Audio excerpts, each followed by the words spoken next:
¿Qué tal, amigos? ¿Cómo están? Bienvenidos. Esta es la nueva temporada de Escaño 131, como siempre a través de Congreso Televisión. Un espacio que busca llevar la labor parlamentaria, muy importante por cierto, hacia el peruano a pie, hacia los lugares más recónditos del país. Bienvenidos nuevamente. Hoy nos acompañan dos ilustres congresistas. Estará con nosotros la parlamentaria Paloma Noceda de Fuerza Popular y el congresista don Armando Villanueva de Acción Popular, analizando un tema muy importante para todos los peruanos y de cara al futuro de nuestro Perú tan querido, por cierto. La situación actual en la educación. ¿Qué está pasando con los profesores? ¿Qué pasa con el magisterio? ¿Quieren solamente un aumento en cuanto a economía se refiere o es el problema integral, mucho más allá de lo que nosotros podemos apreciar? Tema que también abarca un problema de infraestructura, lucha de gremios en el magisterio. ¿Qué es lo que está pasando exactamente? Vamos a estar con la congresista Noceda y el congresista Villanueva analizando este importante tema, por supuesto, para todos los peruanos. Vamos rápidamente a ver una encuesta que ha realizado nuestro equipo de producción respecto precisamente a este tema. ¿Cuál es el nivel de educación que le estamos dando a nuestros pequeños y qué podemos hacer para mejorarlo? Vamos a verlo.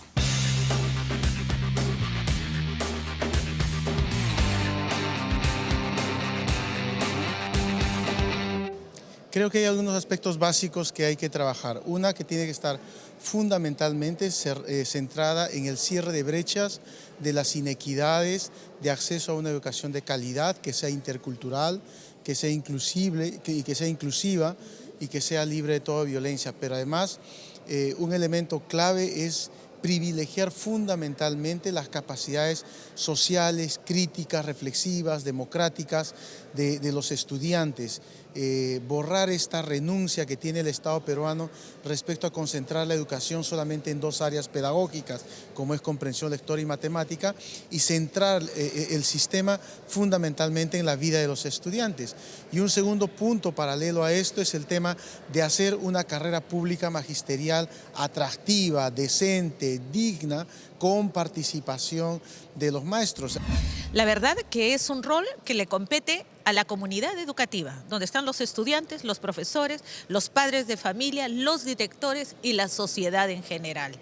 Para que toda reforma dé resultado, tenemos que ir a esa visión que nos lleva a por qué el país tiene que ser desarrollado, qué clase de peruano y de peruana debemos de formar para ese desarrollo. Con planes nacionales. No funciona más que ninguna reforma de ningún sector sea manejada a nivel regional. La educación en un país es un tema primordial. Necesitamos capacitar maestros, no dependiendo de en qué región van a trabajar, sino respetando que la igualdad de conocimientos de los chicos prime en todo el país. No merece aprender menos un niño del lago Titicaca que un niño de la ciudad de Lima. No merece aprender cosas inferiores, no merece tener menor nivel en matemáticas, menor nivel en lectura, menor nivel en idiomas. Yo creo que para que una reforma de la educación funcione, tiene que haber un plan muy a largo plazo, que trascienda los 5 años de un gobierno y que se continúe en la historia. Eso cambiaría el rostro educativo del Perú. Bien, amigos, interesante, por cierto, cada planteamiento de los congresistas respecto a lo que se puede hacer y, por supuesto, el nivel educativo que están recibiendo actualmente nuestros pequeños. Ahora sí, hacemos una pausa muy breve y vamos a regresar con todo lo anunciado aquí en la nueva temporada de Escaño 131. Pausa y regresamos. No se muevan.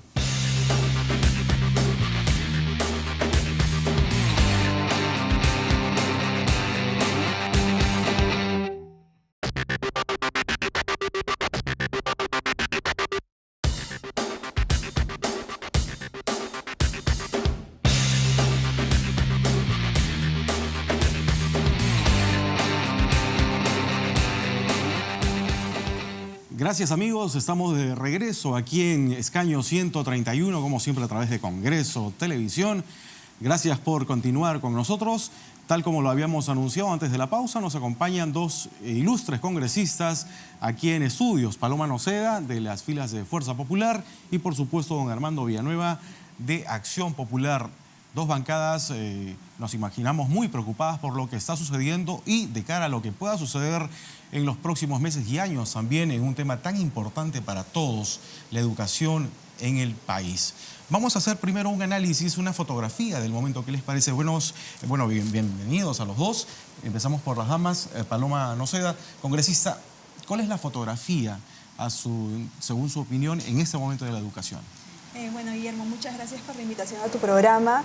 Y bueno, en este momento el sector educación lamentablemente se encuentra en crisis, ¿no? Fuera del tema de la calidad de aprendizaje de nuestros alumnos, ¿no? y de los resultados que tenemos en el sector educación en general, está la huelga de los maestros, que ya se viene extendiendo desde hace 2 meses, y esta es una situación realmente preocupante, ¿no?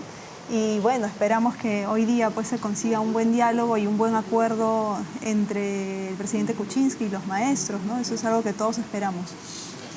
Don Armando Villanueva, al margen de lo que pueda de repente suceder en las próximas horas o días, ¿cuál es la fotografía, digamos, del Perú en cuanto a la educación actualmente? Permítame presentarle antes una fotografía, o presentarle 2 fotografías, una la de Cusco y otra a nivel nacional. La de Cusco obviamente tiene ya un promedio de 50 días de huelga, lo cual ya hace mucho más crítica la situación. La fotografía de Cusco es que un movimiento regional de docentes elige una directiva que esboza una plataforma de demandas ante el gobierno nacional. Fundamentalmente esa plataforma de 14 puntos, pero centrada fundamentalmente en 4, dentro de la cual se establece el tema salarial como prioridad. Cuando uno evalúa qué pasa con el tema salarial, se da con la sorpresa siguiente. A inicios de este año, a propuesta del Ejecutivo, el Legislativo adoptó una decisión, una ley, que determinaba un piso salarial mínimo de 1.780 que debió haber sido implementado por el Ministerio de Educación este año lo antes posible, para implementar el piso salarial de 2.000 para la escala primera a partir de 2018. ¿Qué demandan el tema salarial los profesores de Cusco en una perspectiva nacional?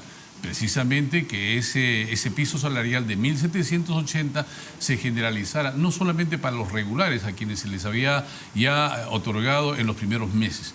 ¿Qué pasaba en el caso de los contratados, que es más o menos el 30% de los docentes nacionales, que no se les había pagado todavía? Y particularmente en el caso de ellos, la situación era emergente. ¿Por qué? Porque son profesores que cumplen sus funciones como tal en los lugares rurales, para los cuales tiene que haber pasajes, hospedaje, alimentación, haciendo crítico un sueldo de 1.200. Esto era prácticamente un reclamo a la ineficiencia del Ejecutivo en el cumplimiento de una decisión tomada por el Legislativo a iniciativa y propuesta del Ejecutivo. Podía resolverse inmediatamente en los primeros días. Sin embargo, se dieron 4 oportunidades en las que, por quítame esta paja. La primera, por ejemplo, en la que el representante del Ministerio de Educación va a Cusco y dice: no puedo seguir en el diálogo porque tengo una emergencia de salud con un pariente mío, y se retira de la sesión. ¿Cómo era posible que esto se diera? En la segunda oportunidad similar, y en la tercera, y en una cuarta en la que vino toda una delegación a Lima para conversar acerca del tema con el primer ministro, él se compromete al día siguiente estar en Cusco para resolver e incumple. Había una secuencia. Pero si esto le añadimos que mientras el Ejecutivo se reunía, el ministro se reunió, a la ministra, las delegaciones se reunían, la ministra también estuvo en Cusco para la tercera oportunidad, se reunía en Cusco con estos dirigentes a nivel nacional. Desde el mismo presidente se hablaba de dirigencias manejadas por grupos extremistas. Entonces, no se entiende. Y lo mismo ocurre con la fotografía nacional. Esta huelga iniciada en Cusco se ha reproducido nacionalmente. Y la responsabilidad de que sea así, ¿no es cierto?, es fundamentalmente del Ejecutivo, Ministerio de Educación, y yo diría hasta el primer ministro, porque han permitido que la huelga se reproduzca nacionalmente, siendo que pudo haberse resuelto los primeros días en Cusco, porque, como ya dije antes, ¿no es cierto?, la decisión fundamental, que era el piso salarial, era cuestión de cumplirlo porque ya estaba determinado por la ley que tomamos en la Comisión Permanente en enero de este año. Máxime, si en medio de esta negociación salen a la luz unas declaraciones no muy afortunadas del titular del Interior, ¿no?, diciendo, bueno, hay una profunda infiltración del Movadef. Entonces, bueno, nos imaginamos que los profesores que no tienen ningún tipo de cercanía, ni mucho menos con el Movadef, se sienten obviamente pues, ofendidos profundamente. ¿Un mal manejo del Ejecutivo en todo este tema? Sí, en definitiva, ¿no? En primer lugar, esto era competencia del Ministerio de Educación resolver el tema de la huelga desde un principio. Si es que eso empezó en el Cusco, no se debió dejar que eso se expandiera a nivel nacional, sobre todo cuando se sabe que en la PCM hay un área que se encarga de resolver este tipo de conflictos. Entonces, sí, es una mala gestión, mala articulación también entre el Ministerio del Interior y el Minedu, porque el ministro Basombrío ya había expresado que desde hace 10 años se conocen este problema, ¿no? Entonces, de si pudiese haber supuestas infiltraciones, entonces, ¿qué se ha hecho al respecto en todo este tiempo, ¿no? Y bueno, el tema de la huelga no ha empezado hace 2 meses, esto era un tema que se veía venir y es una mala gestión definitivamente. Y se corre el riesgo de que todos los gremios ahora quieran tener, digamos, como personaje al frente al presidente de la República. Así es, ¿no? Con O sea, todo como que derecho van se a agotaron todas las reclamarlo. instancias. Claro, porque con uno y con el otro no. Con todo derecho la gente lo va a empezar a reclamar, ¿no? Los distintos gremios. Es un mal precedente. Es un mal precedente, en definitiva. Congresista Villanueva, ¿usted cree que...? Usted acaba de decir algo respecto a lo que me permito comentar algo. Creo que estas huelgas son también porque los niveles regionales, provinciales, que tienen parte de la responsabilidad en el tema educativo, han sido rebasados. Imagínense que en el caso de Cusco teníamos intermediando el diálogo entre el Ejecutivo y el Gobierno Nacional y el Ministerio de Educación al gobernador, siendo que algunas de las demandas debían y podían ser resueltas regionalmente, debían fundamentalmente. Hoy día hemos llegado a Lima para reclamarle primero a la ministra, luego al primer ministro, pero estos niveles también han sido rebasados y ciertamente cuando el presidente convoca a los movimientos regionales para un diálogo con ellos, significa que los niveles, primero del ministerio, del primer ministro, ya dejaron de ser elevados. No solo el regional, también el del ministerio y también el del jefe del Ejecutivo, de gobierno, que en este caso es el primer ministro, para luego trascender al presidente de la República. Además, en un escenario en el que ya algunas regiones ya han suscrito, independientemente de las otras, unos acuerdos. Es decir, creo que políticamente hay que entender este proceso como un proceso, digamos que de renovación de cuadros y de la organización misma sindical y de un diálogo que no solamente debe ser hecho con la dirigencia nacional, sino ante la emergencia de movimientos regionales, de organización, de nueva organización de los docentes a nivel sindical, corresponde echarle una mirada, ¿no es cierto?, para resolver en instancias, según los temas, regionales fundamentalmente, a partir de este proceso, que espero que sea entendido así, para que la cosa no venga directamente al vértice principal, que es el presidente de la República. Congresista Paloma Noceda, usted como virtual presidenta de la Comisión de Educación aquí en el Congreso de la República, ¿cuál cree que pueden ser las gestiones del legislativo en esa materia? Se habla de una inequidad y de hecho la hay. Hay colegios estatales buenos, regulares, malos y muy malos. Y eso precisamente conlleva a una inequidad. Un joven que sale de un colegio particular no, digamos, no puede competir definitivamente con alguien que sale de un colegio estatal, ¿no? Digamos, donde no se imparte una buena educación. Y a esto es un tema también que quiero compartir con ustedes. Dice que otro de los problemas es la falta de gestión del propio Ministerio de Educación, que ha devuelto nada menos que 2.850 millones al Tesoro Público. O sea, no se tiene o no se sabe en qué gastar o invertir el dinero que se le da. ¿Qué podemos hacer desde el Congreso? Bueno, acá hay muchos factores que tenemos que trabajar, ¿no? En principio, en este momento lo que preocupa es el retorno a clases, ¿no? Primero los chicos tienen el Minedu tiene que trabajar con las UGELs y con los centros educativos para que los alumnos retornen a clases. Por otro lado, tenemos que trabajar en lo que es la calidad de los aprendizajes, ¿no? Esto depende mucho no solamente de nuestros maestros, sino que son temas transversales que están vinculados con la nutrición, con el tema de la estimulación temprana, ¿no? De ir formando al niño desde que es pequeño. Se necesita pues mayor inversión en el sector público, tanto en la escuela primaria como en la escuela secundaria. Tenemos un alto índice de deserción, ¿no? Los alumnos con las justas terminan la primaria. En la secundaria hay una alta deserción por embarazo adolescente. Son muchos temas que tenemos que trabajar de forma transversal, ¿no? Si es que uno ve a chicos en diferentes regiones, para llegar a los colegios a veces les toma pues largas caminatas, en el caso de la selva, tienen que cruzar por el río. Realmente el problema no solamente está vinculado a la calidad de la educación, o sea, el tema del sector educación, sino que se vuelve transversal a muchas otras áreas para conseguir esta accesibilidad a la educación. Para mí, lo ideal sería pues, que en algún momento se pudiera invertir como con los colegios de alto rendimiento, donde tenemos a chicos brillantes, y lo ideal sería poder dar ese acceso a todos nuestros niños, ¿no? Que es muchas veces los maestros pues hablan de las brechas que hay entre unos y otros, ¿no? Y lo ideal sería pues poder darles acceso a todos. Es justo y necesario. Congresista, yo le quiero hacer una pregunta, pero me la responde luego de la pausa, me la están pidiendo de producción. ¿Cuál es la situación efectivamente en el Perú y particularmente en el Cusco? No solamente a nivel económico, sino también es otro problema, infraestructura. Muchos de los profesores en provincia viven, duermen y pasan sus días en las oficinas de los directores, en el mismo colegio. Es una realidad realmente alarmante. Y también quisiera preguntarle si se debe quedar o de repente dar un paso al costado es lo mejor para la ministra de Educación. Luego de la pausa, amigos, hacemos una breve, muy breve pausa aquí en nuestro programa Escaño 131 y regresamos con este interesante tema, por supuesto a través de Congreso Televisión. Pausa y retornamos.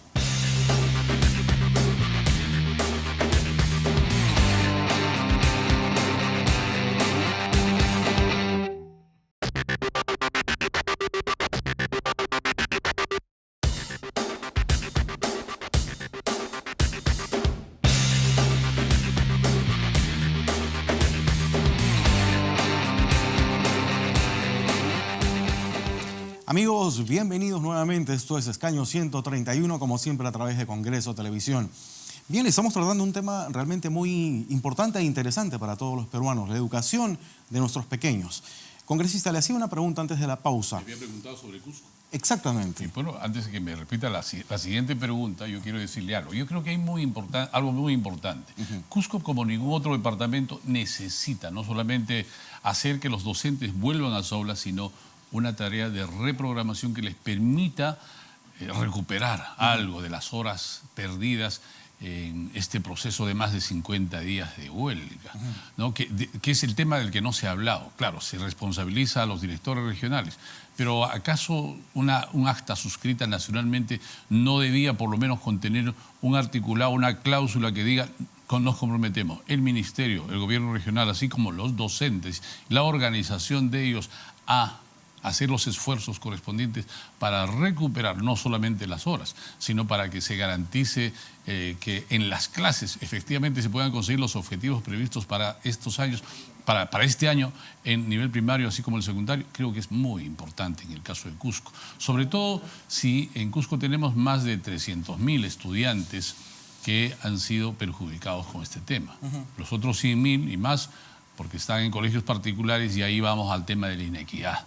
La inequidad también se expresa en estos tratamientos, porque mientras los profesores que trabajan para el Estado estuvieron parados, estuvieron en huelga, los colegios particulares en la generalidad siguieron funcionando. Esto ya establece un nivel de inequidad que hay que empezar a resolver, que fue el tema anterior, que hay que resolver primero en el tema salarial, porque es el principal reclamo de los docentes. El Estado ha tenido un proceso de bonanza, pero ese proceso de bonanza no ha servido para resolver esa inequidad que posterga y pone a los docentes en el piso salarial de los sueldos que paga el Estado. Pero como le decía la congresista Paloma Noceda, dinero hay. 2.850 millones han sido devueltos al Tesoro Público. Hay que ordenarlos. Hay que ordenar y hay que hacer una evaluación de cómo ha corrido el tema económico este año, si ha sido un buen año para la recaudación, cómo se han cumplido los objetivos, por qué es que esta medida inicialmente decidida por el Legislativo, a propuesta del Ejecutivo, no se puso en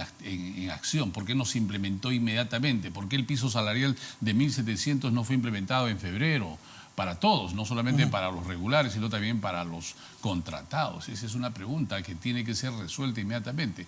¿Cómo garantizamos efectivamente para darle confianza a los docentes para que a partir de diciembre se le pague los 2.000 soles? Si es una decisión, efectivamente. ¿Y cómo hacemos para que los gobiernos regionales recuperen el rol y función que tienen en este proceso de descentralización varado?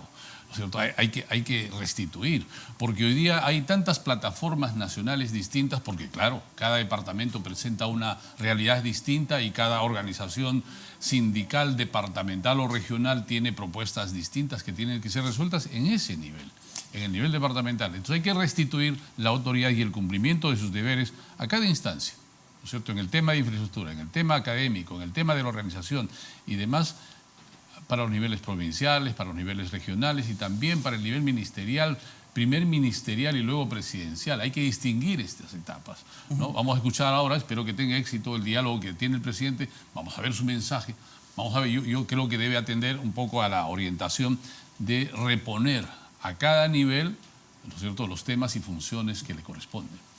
¿Qué esperar en los próximos meses, en los próximos, digamos, de cara al 2018 ya, en el sector educación? ¿Usted cree, congresista Paloma Noceda, que haya mejoras realmente en ese sector o usted cree que la ministra de Educación debe dar un paso al costado y de repente permitir que se gestione de otra manera, digamos, más eficiente ese sector? Bueno, yo espero que toda esta situación se pueda controlar. Yo creo que tiene para un tiempo todavía, ¿no? Pero siempre considerar que el derecho a la huelga no puede ser superior al derecho a la educación, ¿no? Entonces, bajo esa perspectiva, esperamos pues que el gobierno sea firme, y que, bueno, que los maestros vuelvan a las aulas para que podamos retomar todo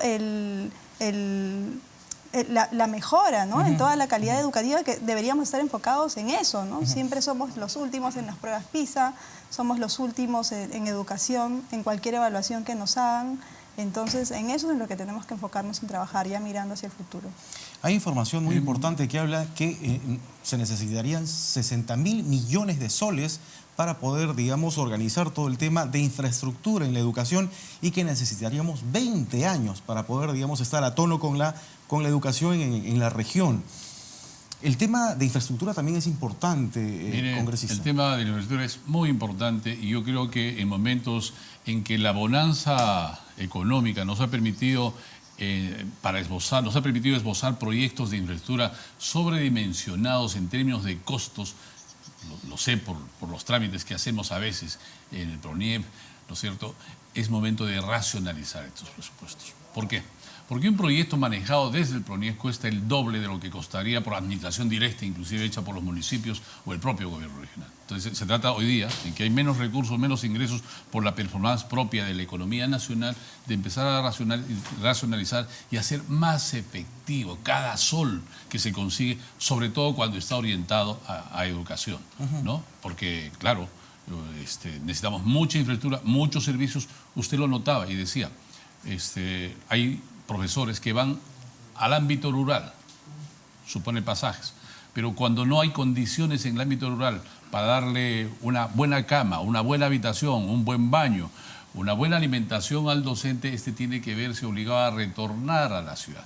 Y ese solo tránsito, en el caso de Cusco, supone 4 o 5 horas diarias entre Cusco y, por decir, Callatías, que es una comunidad que está en el distrito de Quiquijana, en Quispicanchi, o Canas, o Canchis. Los profesores, por la pavimentación de las vías que sí se ha avanzado, ya se van todos los días, salen muy temprano y entonces vuelven igualmente.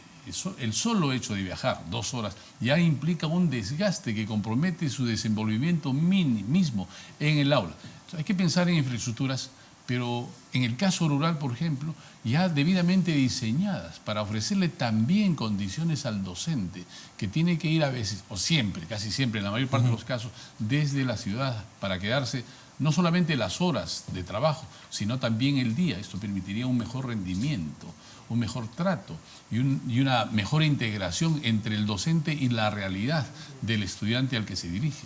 Ahora, pero también se necesita una política integral por parte del Ejecutivo, porque, por ejemplo, leíamos algunos comentarios, sí, decían que, por ejemplo, un alto porcentaje de jóvenes entre 12 y 17 años también tienen que dejar las escuelas, mujercitas ellas, obviamente, porque salen embarazadas. O sea, Pero no solamente por eso, fíjese, ¿Cuál es el siguiente paso después de salir del quinto de secundaria? La universidad, porque esa es la garantía del mejor estatus económico-social ¿Qué le que nos ofrecemos? ofrece, ¿no es cierto? Ocurre que lo siguiente, que después del colegio, el quinto de secundaria, lo próximo no es la universidad, es la academia. Entonces hay que empezar a conectar la educación, la calidad educativa, con los contenidos que luego se le exigen en la universidad, que al que está más conectado el de las academias. Los contenidos de las academias están más conectados con la universidad. Entonces, ¿qué es el colegio hoy día? Es una formalidad, es un requisito, pero no está cumpliendo con el rol de ser efectivamente la base a partir de la cual se empieza a generar la educación superior universitaria o educación técnica superior. Entonces, creo que este es un tema muy importante que sugiero a Noceda pueda ser tratado para exigir esa conexión, no solamente con la universidad, sino también con el mercado laboral, las formaciones técnicas, la propia filosofía, los proyectos regionales que potencien las capacidades productivas de cada región son muy importantes. Y por esta inestabilidad en el manejo propio de las políticas, no solo regionales, sino nacionales, obviamente no se logra hacer. Hoy día, digamos que hay una visión muy mercantilizada. Por ejemplo, lo digo por la propia experiencia de padre de familia. Todos los años tenemos que comprar ediciones distintas de aquellas que hemos comprado el año anterior, de modo tal que inclusive los libros para un mismo grado ya no son de la misma editorial, todo con fines eminentemente mercantiles. Entonces hay que darle todos esos ajustes correspondientes y hay que darle una perspectiva nacional y obviamente también regional a la educación. Hoy escuchaba a un analista, un especialista en temas de educación decir que el año se ha perdido para los escolares, lamentablemente, porque decía, ok, hay alumnos que han perdido 50 días, pero también a eso hay que sumarle otros pequeños y jovencitos que han perdido también clases por el niño costero. O sea, si sumamos las dos cosas, o sea, no nos alcanza el tiempo, digamos, yendo a estudiar los sábados y aumentando 3 horas diarias, ¿no? No alcanzaría para poder poner al día a los escolares. El año está perdido, el año escolar está perdido, ¿se puede hacer algo todavía? O sea, digamos, sincerando temas. Bueno, yo creo que en el Cusco el tema está muy crítico, ¿no? Así que eso, lo tiene que resolver el Ministerio de Educación en este caso.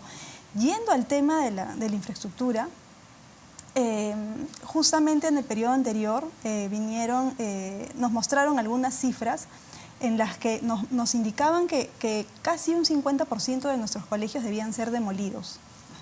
Entonces nos demostraron que había un gran problema en la infraestructura en general en todo el país, ¿no? Entonces, si a esto le sumamos lo que ha pasado con el niño costero, ahora no tenemos las cifras actualizadas, ¿no? Entonces, realmente sí es un caos, no solo con la calidad de educación, sino la infraestructura, ¿no? Y justamente de lo que comentaban hace un momento con el tema de los jóvenes, en la Comisión de Educación queremos trabajar también mucho el tema de cómo hacer que la carrera que estudie un joven pues, sea empleable. Tenemos distintos programas de becas. ¿Qué ocurre actualmente, ¿no? Por ejemplo, hay chicos que vienen de provincia y de pronto consiguen una beca para una universidad en Lima, ¿no? El chico lo tienes que mudar desde donde vive, sacarlo de su familia, lo mandas a Lima, se le paga una pequeña subvención para que el chico se pueda mantener, por ejemplo, en Lima. Y digamos, el joven no se llega a adaptar, a veces no rinde bien en la universidad, la deserción es alta, incluso en nuestros programas de beca 18 hay una alta deserción que es casi del 20%. Y aparte de eso tienes al joven pues, que como es el primero que está saliendo de esta línea de extrema pobreza o de pobreza, tiene la responsabilidad de mantener de alguna manera a su familia. Entonces le estás dando a un chico de 17, 18 años toda esta carga con la cual no se llegan a adaptar al sistema universitario. Eso por un lado. Si a esto ya le sumas que, por ejemplo, tenemos ya chicos buenos y brillantes que logran acabar la universidad y de pronto postulan a una maestría, ¿no? Tenemos que ver realmente cómo se están distribuyendo nuestros recursos, ¿no? Es muy positivo, estos programas de becas son súper positivos, pero tenemos que ver cómo se están distribuyendo, ¿no? Por ejemplo, un chico consigue una beca para estudiar una maestría, no sé, pues en astronomía. Pero en el Perú pues no somos líderes en esto, ¿no? Entonces tenemos que realmente hacer que esto encaje para poder conseguir la empleabilidad del joven. Hacer un match. Comenzamos Así con la es. congresista Noceda, terminamos con el congresista Villanueva. Eso se llama equidad. Dos preguntas puntuales, muy breves, el tiempo es tirano. ¿Hay efectivamente una infiltración del Movadef o de grupos, digamos, violentistas en el seno del magisterio, hablando básicamente en el tema de Cusco, donde nació todo este tema? Y ¿qué hacer finalmente? ¿Qué se puede hacer para poder... Mire, primero solucionar este yo tema? puedo decir, por lo que he visto, en el Cusco ha habido un proceso de nominación o elección democrática de su dirigencia. ¿Están inscritos en tal o cual movimiento? No lo sé exactamente, pero el ministro debía ser más responsable en señalar efectivamente esto que fue un prurito señalado desde el inicio, irresponsablemente, porque se decía que efectivamente las dirigencias estaban copadas por ciertos movimientos extremistas, pero no se señalaba quiénes. Y al mismo tiempo que no se señalaba hasta el final, hasta estos días mismos, el Ministerio de Educación, sus representaciones, el primer ministro, se reunía con eso en el caso de Cusco. Yo creo que la organización en el caso de Cusco obedece a un proceso democrático de renovación de su propia organización. Así que el hecho de haberlos postergado ha terminado repercutiendo nacionalmente. Creo que ha habido un manejo político muy equivocado, ineficiente por parte del Ministerio y del Ejecutivo, hasta el primer ministro. Y yo creo que con los anuncios que han hecho, esta experiencia debe servir para que la historia no se vuelva a repetir y para que tanto el Ejecutivo como el Congreso tomemos, ¿no es cierto?, como una prioridad el tema educativo. Don Armando Villanueva, doña Paloma Noceda, congresistas de la República, muchísimas gracias por haber estado con nosotros. Amigos, no hay tiempo para más, vamos a hacer una pausa y regresamos de inmediato con lo último de Escaño 131. No se muevan.